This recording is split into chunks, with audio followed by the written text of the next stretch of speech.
Alan Pierce floated in the observation deck of the Solaris Explorer, his eyes fixed on the vast emptiness of space. The research vessel had been his home for the past 3 years, as it journeyed through the outer reaches of the solar system. As chief science officer, Alan had seen many strange things, but nothing like the signals they had picked up 2 weeks ago. "Dr. Pierce, you should come see this," said Lisa Bennett's voice over the intercom.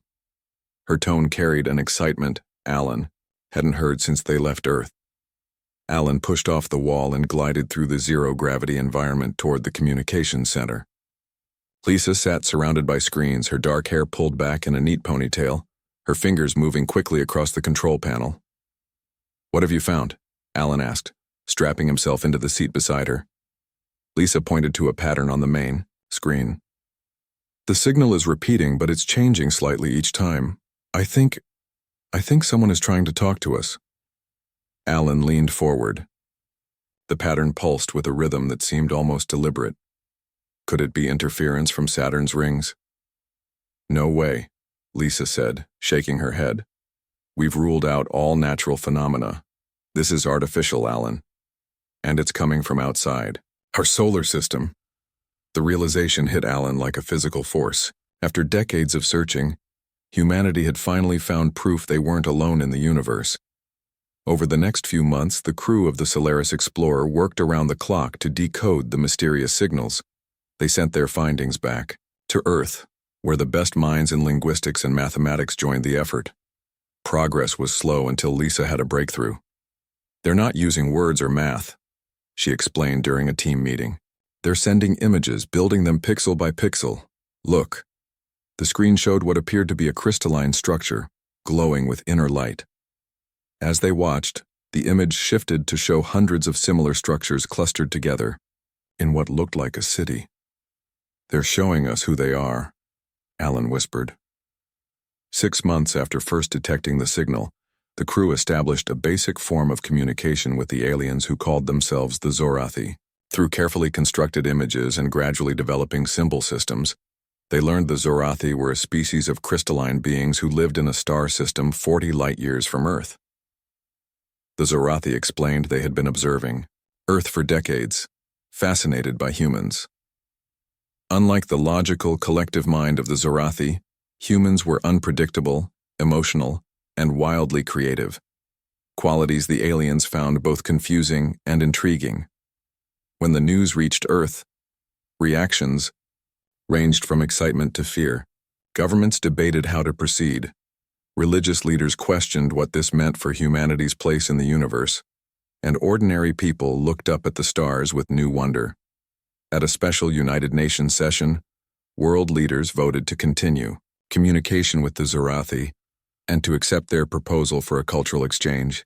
This decision wasn't unanimous. Some, like Commander Frank Miller of the United States Space Force, urged caution.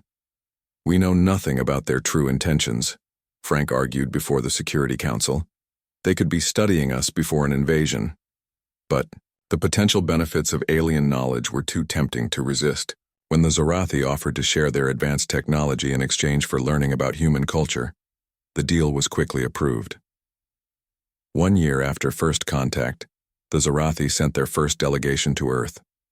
Their ship, a gleaming disk that seemed to be made of living crystal, landed on the National Mall in Washington, D.C., while the world watched breathlessly. Alan and Lisa, now heroes for their role in first contact, stood among world leaders as the ship's doors opened. 7 tall crystalline figures emerged. They walked on 2 legs like humans, but had 4 arms and no visible faces. Instead, patterns of light pulsed across their transparent bodies, changing colors as they moved. "Welcome to Earth," said the president, stepping forward with an outstretched hand. The lead Zorathi, who had taken the name Kazin Ra to help humans address him, extended one of his upper limbs. "We are honored to meet you in physical form.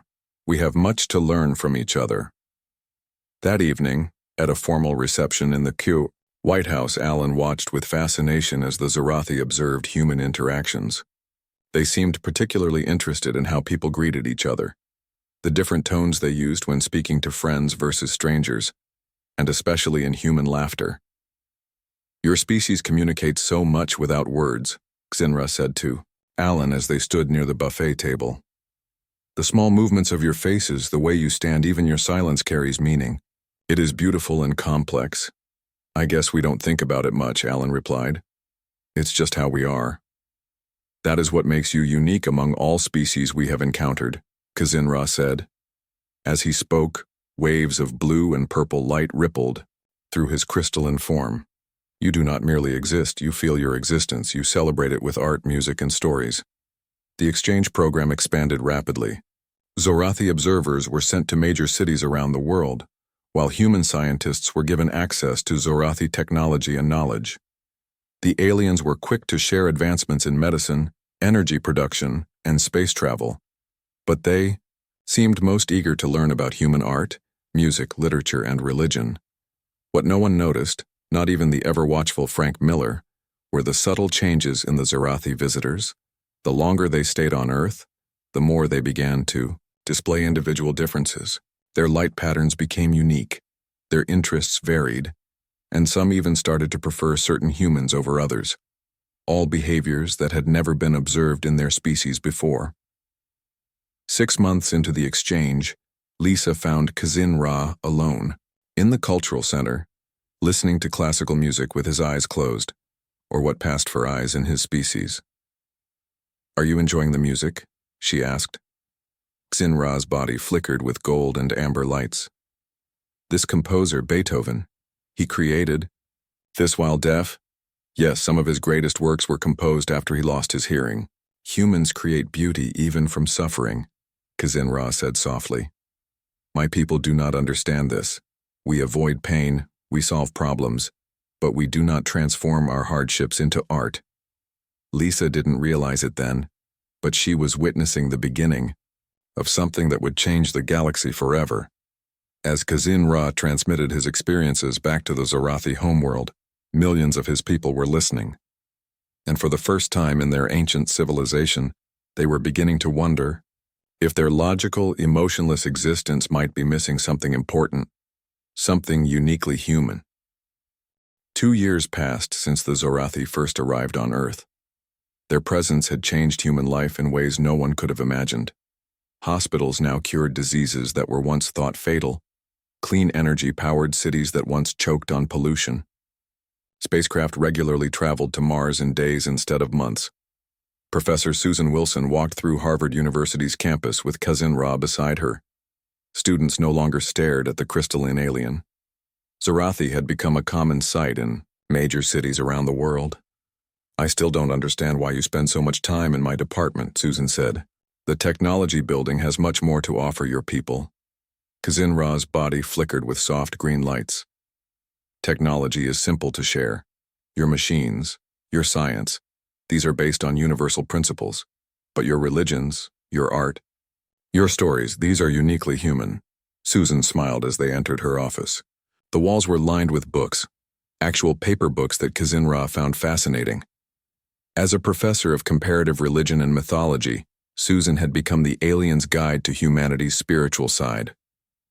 Today I want to learn about faith, Xinra said, settling into a specially designed chair that accommodated his crystalline form. Susan poured herself a cup of coffee. Faith is one of the hardest concepts to explain. It's believing in something without proof. But why would humans do this? Pulses of confused yellow light rippled through Xinra's body. Your species is capable of such logical thinking. You build spacecraft and split atoms, yet you also believe in things you cannot see or prove. That's what makes us human, Susan replied. We live with uncertainty. We hope, we trust, we believe. As they talked, neither noticed the small recording device on Xinra's lower arm, transmitting their conversation across light years to the Zorathi homeworld. In another part of the city, engineer Patrick Doyle worked late in his lab. He had been paired with a young Zorathi technician named Vex Tor to develop a faster-than-light communication system. The project combined Zorathi crystal technology with human theoretical physics. "Hand me that calibrator," Patrick said, pointing to a tool on the bench. Vex Tor passed it over. His crystalline body glowed with soft blue light. which Patrick had learned meant curiosity. "Why do you work so hard on this project?" Vextor asked. "Your work shift ended 6 hours ago. You need rest." Patrick shrugged. "My grandfather was a radio operator who helped make first contact with your people. Before he died last month, he made me promise I'd find a way for humans to talk to the stars. Not just to your people, but beyond." Vextor's lights pulsed rapidly. "You work to fulfill a promise to someone who can no longer know if you succeed?" "That's right. Even though it brings you physical discomfort and provides no immediate benefit?" Patrick smiled. "Some things are worth the sacrifice." This concept of sacrifice, doing something difficult for a future benefit or for others rather than oneself, was alien to Zorathy thinking. Vextor recorded the conversation and transmitted it home, along with his own confused thoughts about this strange human behavior. On the Zorathy homeworld, millions of crystal beings absorbed these transmissions. For a species that had evolved with a collective consciousness, the idea of individual choice, personal sacrifice, and faith in unseen things was revolutionary. Young Zorathy began to change. Some started to display color patterns that expressed individual preferences rather than collective needs. Others created objects with no practical purpose, the beginning of Zorathy art.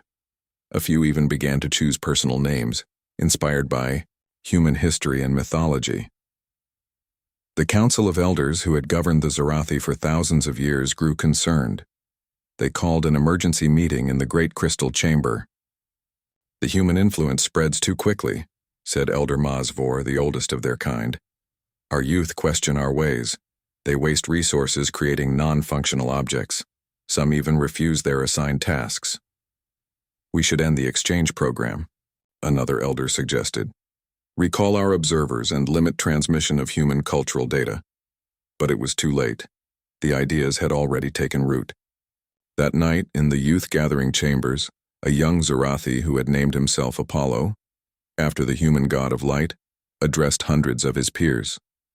"For millions of years we have existed but not lived," he said, his body glowing with passionate red light.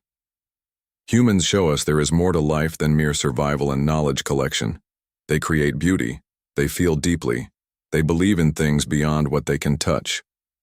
Back on Earth, no one suspected the revolution brewing 40 light years away. The cultural exchange continued peacefully. Humans learned Zorathy mathematics and science, while the aliens studied human art, literature, and philosophy. In a small NASA facility in California, astrophysicist Olivia Martinez noticed something unusual in the deep space monitoring data. Strange energy readings were coming from the area around Saturn, readings that matched Zorathy ship signatures but were much larger than any Zorathy vessel previously seen. "Could you look at this?" she asked her colleague. Before he could answer, a priority message came through from United Nations headquarters. All meetings with Zorathy representatives were to be suspended immediately. The aliens had just informed Earth leadership that their Council of Elders had ordered all observers to return home within 24 hours. No explanation was given. In Susan Wilson's office at Harvard, Kizinra's body flickered with distress, bands of dark purple and black moving across his crystalline form. "I must speak with you urgently," he said, closing the door behind him. "What's wrong?" Susan asked, alarmed by his appearance. "The elders have recalled all of us. They fear what we have become." Kizinra's voice sounded different, more emotional, less mechanical than when he first arrived. "But I cannot leave. Many of us cannot." "Why?" Susan asked. "Because we have changed. We have learned to feel as individuals, not just as parts of a collective. Some of us have even learned to—" He paused, searching for the right word. "To love." Across the globe, similar scenes played out as Zorathy observers confided in their human colleagues. Some chose to follow the recall order, but many, especially those who had spent the most time immersed in human culture, refused. In the NASA facility, Olivia Martinez finally understood what the energy readings meant. A Zorathy battle fleet was gathering near Saturn, hidden from most Earth sensors. Her hands trembled as she called her supervisor. "I think we're in danger," she said. "Serious danger." Meanwhile, in his laboratory, Patrick Doyle and Vextor had just achieved a breakthrough with their FTL communication device. As they celebrated, Patrick noticed his alien friend suddenly grow still, his lights dimming to a faint pulse. "What's wrong?" Patrick asked. Vextor's voice was barely audible. "My people are coming, not as friends, but as purifiers. The elders believe humanity has corrupted us. They intend to remove the source of that corruption." "You mean they're coming to destroy Earth?" Panic spread across Earth as news of the approaching Zarathi fleet leaked to the public. In an emergency session of the United Nations Security Council, world leaders struggled to form a response plan. "How long do we have?" asked the Secretary General, her face pale with worry. 5 days, maybe 6, replied Commander Frank Miller.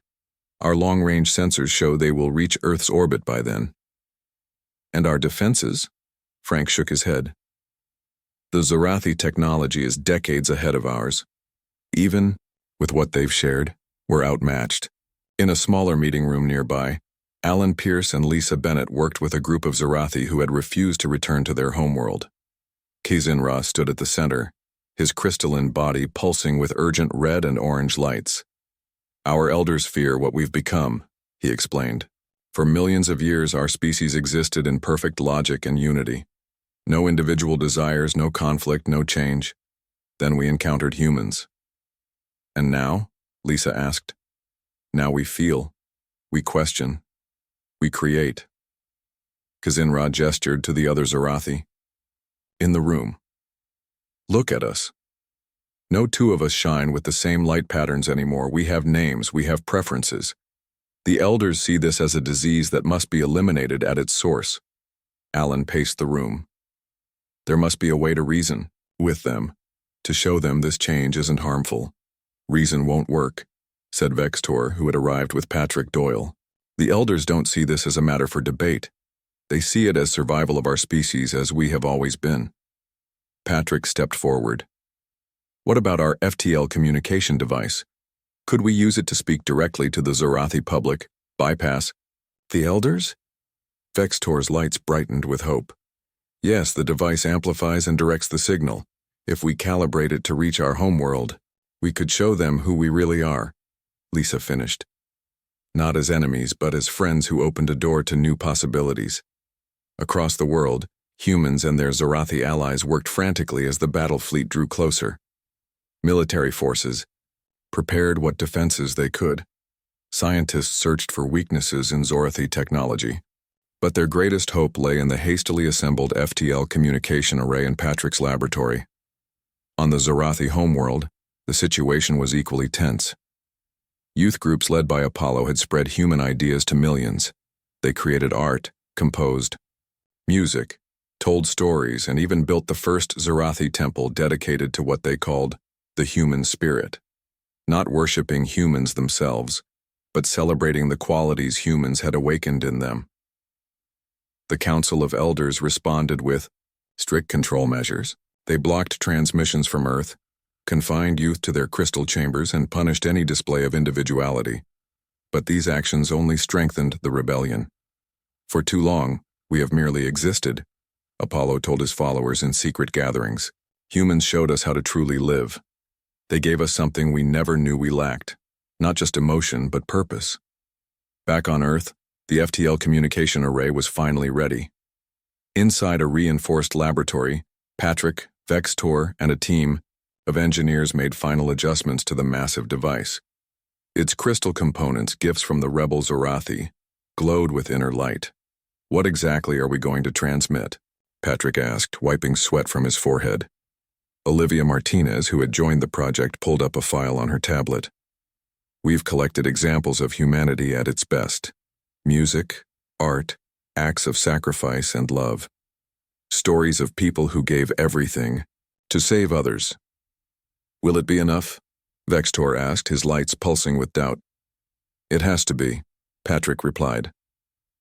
In Washington, D.C., Kizinra addressed the United Nations. His once uniform, crystalline body now shimmered with complex patterns of light that shifted and changed as he spoke. I stand before you as living proof of what humanity has given us. Before I came to Earth, I was just part of a collective. I had no name, no individual thoughts. I existed to serve a function. His lights rippled with emotion. Now I am more. I feel joy when I listen to your music. I feel wonder when I read your stories. I feel friendship when I am with you. As he spoke, similar scenes played out in capitals around the world as Zorathi who had chosen to stay made their case. They were no longer just observers but advocates for humanity. In orbit around Saturn, the commander of the Zorathi fleet prepared for the final approach to Earth. His vessel, 10 times larger than any ship humans had ever built, led a formation of 30 identical craft. Each carried weapons that could reduce cities to ash in seconds. Status report, the commander ordered. All systems optimal, replied his second. We will reach firing range in 10 Earth hours. No signs of resistance? None detected. Their defensive capabilities are minimal. The commander's lights pulsed with cold blue efficiency. Unlike the Zorathi on Earth, he remained untouched by human influence. To him, this was simply a logical mission to protect his species from corruption. Back in Patrick's lab, the FTL array hummed with power. Engineers checked final calculations while Zorathi allies made adjustments to the crystal emitters. Power at maximum, called an engineer. Targeting locked on Zorathi homeworld, said another. Patrick looked at Vextor, whose crystalline form trembled slightly. Ready? Yes, Vextor replied. But we must add one more thing to the transmission. What? Our own story. Not just humans showing kindness to each other, but humans showing kindness to us. Aliens who arrived as observers and stayed as friends. Vextor's lights glowed with a warm golden hue. My people need to see that humans accepted us even as we changed. Patrick nodded and turned to Olivia. Add the first contact footage. Show them everything from the landing to now. As the final preparations were made, Alan Pierce and Lisa Bennett joined the team. They had been there at the beginning when the first mysterious signals arrived. Now they would help send humanity's answer back to the stars. Transmission beginning in 10 seconds, announced Olivia. The massive array hummed louder as energy built in its core. The crystal components glowed brighter, almost too painful to look at directly. 5, 4, 3, 2, 1.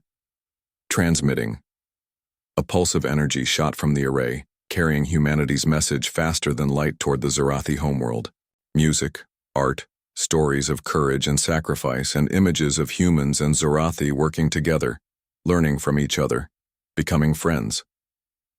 In the control room, humans and Zorathi stood side by side, watching the energy readings on the monitors. No one spoke, no one moved. Did it work? Lisa finally asked. Vextor's lights pulsed with uncertainty. We won't know until... Alarms suddenly blared throughout the facility. On the main screen, satellite images showed the Zorathi fleet changing course, moving faster toward Earth. They're coming, whispered Alan. They're coming now. Military bases around the world went on high alert as the Zorathi fleet accelerated toward Earth. Fighter jets took to the skies. Missile defense systems were armed. In underground bunkers, world leaders prepared for the worst. 3 hours until they reach Earth orbit, Commander Frank Miller announced in the Pentagon's war room. His face was grim as he studied the tactical displays. Maybe less. In New York, crowds gathered in Times Square, looking up at the sky. In Tokyo, families huddled around television sets. In Lagos, people filled churches and mosques. Humanity faced its greatest threat together, with a strange mixture of fear and dignity. At NASA headquarters, Olivia Martinez worked frantically with her team. They had deployed every available telescope and sensor to track the approaching fleet. Something's wrong, she said, studying the data. The lead ship is changing its energy signature. Weapons powering up? Asked a colleague. Olivia shook her head. No, it's different. Almost like internal conflict. On board the Zorathi Command, ship chaos had erupted. The FTL transmission from Earth had reached not just the homeworld but also the battle fleet. As the message played through the crystalline communication network, it spread from one Zorathi to another like wildfire. The ship's commander stood rigid, his form glowing with angry red light. "Ignore the human propaganda. We have our orders from the Council of Elders." But half his crew had already stopped obeying commands. Young officers watched in awe as images of Earth filled their consciousness. Humans creating art, making music, helping each other through hardship, and working, alongside Zorathi who now displayed individual personalities. "This is not corruption," said a junior officer, his crystal body pulsing with defiant blue light. "This is evolution." "This is treason," the commander shouted. He moved to shut down the ship's communication system, but 3 crew members blocked his path. All across the fleet, similar scenes played out as the message from Earth divided the Zorathi forces. Ship after ship fell into confusion as crews debated their mission. Some captains maintained loyalty to the Elders. Others questioned the order to destroy a world that had shown them new ways of existing. Back on Earth, no one knew about the rebellion, spreading through the Zorathi fleet. In Patrick's laboratory, humans and Zorathi allies gathered around monitors, watching the approaching ships with growing dread. "We failed," Patrick said, his voice breaking. "They're still coming." Vextor placed a crystalline hand on Patrick's shoulder. "We don't know that yet. The transmission reached them. Now we must wait." Kazinra entered the room accompanied by Susan Wilson. His lights pulsed with an urgent pattern no one had seen before. "I've just received a fragmented message from the fleet," Xinra announced. "Something is happening aboard the ships. The crews are divided." "Divided how?" Alan Pierce asked, looking up from his console. "Some wish to continue the mission. Others." Xinra's lights shifted to a hopeful gold color. "Others are questioning everything." In orbit around Earth, the first Zorathi ships arrived. The massive vessels, each nearly a mile long, positioned themselves in a formation that could target every major city on the planet. Earth's military forces looked tiny and primitive in comparison. If the Zorathi chose to attack, there would be little humans could do to stop them. But the expected attack did not come. Instead, a single communication beamed down to every receiver on the planet. The image of a Zorathi appeared on screens worldwide. Unlike the uniform crystalline beings humans had first met, this one pulsed with vibrant, swirling colors that seemed almost like emotions made visible. "People of Earth," the Zorathi began, "I am Apollo, leader of what you would call a revolution. Our fleet was sent to destroy your world because our elders feared the change you inspired in us. But your message has reached us in time." In homes and public squares around the world, humans watched in silence. For millions of years, the Zorathi existed in unchanging perfection, Apollo continued. "We were logical, efficient, and empty. We had technology, knowledge, and lifespans you can barely imagine. But we had no art, no music, no stories, no individual dreams." Apollo's form pulsed with bright, passionate colors. "Then we found you. Small, short-lived beings who create beauty from nothing, who feel so deeply, who believe in things you cannot prove, who sacrifice for each other and for ideals. In you, we saw what we could become." In Patrick's laboratory, the Zorathi allies watched with growing wonder. Vextor's crystalline body glowed brighter than ever before. "He speaks for all of us," Vextor whispered, "for what we have learned from you." On the main view screen, Apollo continued, "The Council of Elders has been overthrown. Those who still follow their ways have retreated to the outer colonies. The rest of us, the majority, have embraced what we call the awakening, and it began with you, humanity." A murmur ran through the laboratory. Outside, in cities around the world, crowds erupted in cheers and tears of relief. "We came to destroy you," Apollo said. "Instead, we ask to learn from you, not as observers studying specimens, but as students seeking wisdom. And in return, we offer our friendship and all the knowledge of the stars." The transmission ended. For a moment, silence. fell across Earth. Then celebration erupted worldwide. The threat was over. Humanity had survived not through weapons or warfare, but through the power of its spirit. In Washington, D.C., the President addressed the United Nations. Today marks a new chapter in human history.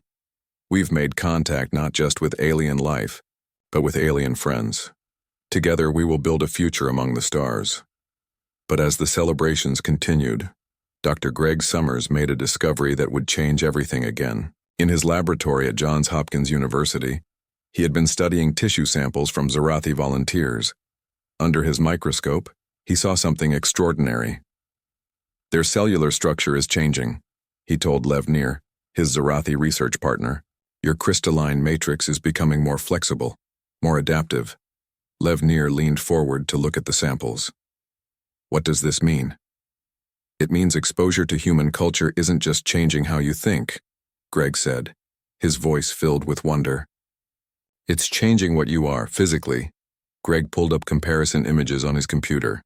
These are samples from when you first arrived on Earth, and these are from yesterday. Your species is evolving at an unprecedented rate. Because of humans? Lev Nir's body pulsed with surprised pink light. Yes.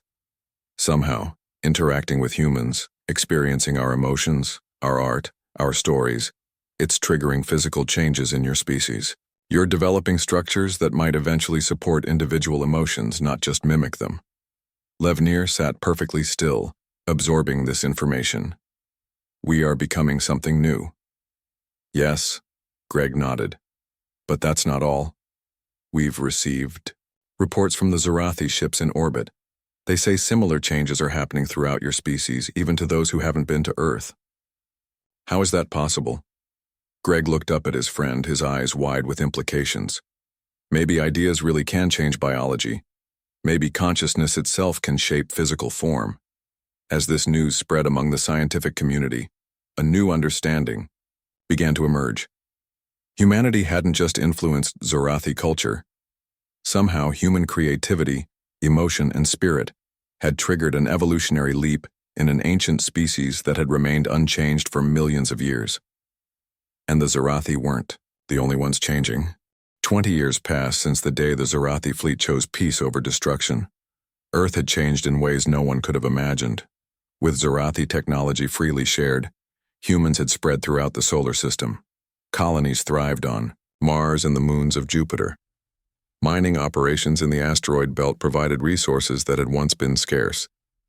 But the greatest changes happened beyond the solar system. Captain Diane Powell stood on the bridge of the Horizon, Earth's first true interstellar vessel. At 45, she had spent half her life training for this mission. Now she commanded a crew of 30 humans and 15 Zarathi on humanity's first diplomatic tour of nearby star systems. Approaching Mazik Prime, Captain, reported her navigator. We'll reach orbit in 20 minutes. Diane nodded, looking at the beautiful blue-green planet on the view screen. Mazik Prime was home to the Volturi, an ancient species that had been trading with the Zarathi for thousands of years. Are they ready for us? She asked her Zarathi communications officer. More than ready, he replied, his crystalline body glowing with amusement. They've been preparing for months. They're calling this the Holy Visit. Diane sighed. This wasn't the first time they had encountered such reactions. Throughout their journey, alien civilizations had greeted humans with a reverence that made her deeply uncomfortable. I wish they wouldn't do that, she said quietly. Her first officer, Ben Harris, stood beside her. You can't blame them. Look at what happened to the Zarathi. In less than a generation, contact with humans transformed an ancient, unchanging species. Word has spread. As the Horizon entered orbit around Mazik Prime, Diane prepared to lead the first contact team to the surface. In the shuttle bay, she was surprised to find Alan Pierce waiting for her. Now in his 70s, the man who had helped establish first contact with the Zarathi served as a special ambassador on this mission. I thought you were sitting this one out, Diane said, helping the old man with his environmental suit. Alan smiled. And miss watching you handle another civilization that thinks humans are divine messengers? Not a chance. They boarded the shuttle, with 10 other crew members. As they descended toward the planet's surface, Diane briefed the team one final time. Remember, the Volturi communicate through color changes as well as sounds. Our translators will help, but be aware of their emotional state at all times. And please, try to downplay any talk of religion or worship. We're diplomats, not gods. The shuttle landed in a vast plaza filled with thousands of Volturi. The aliens resembled large butterflies with intelligent eyes and delicate six-fingered hands. As the humans emerged from their vessel, the entire crowd lowered itself in a graceful bow. The leader of the Volturi approached. Unlike the others, whose wings displayed patterns of blue and green, this one's wings shimmered with gold and white. "Welcome, Awakeners," the leader said through the translation device. "We are honored by your presence." Diane stepped forward. "Thank you for your welcome. We come in peace as representatives of Earth and our allies, the Zorathi." The Volturi leader's wings fluttered rapidly, a sign of excitement. "Yes, the changed ones. They have told us how you transformed them with your spirit, how you showed them beauty and meaning beyond logic. We wish to learn from you as well." Diane exchanged a glance with Alan. This was exactly what she had hoped to avoid. "We're happy to share cultural exchanges," she said carefully. "But we're just people, like you. We don't have special powers or divine wisdom." The Volturi leader made a sound like gentle laughter. "Of course you would say this. The greatest teachers never claimed to be teachers at all."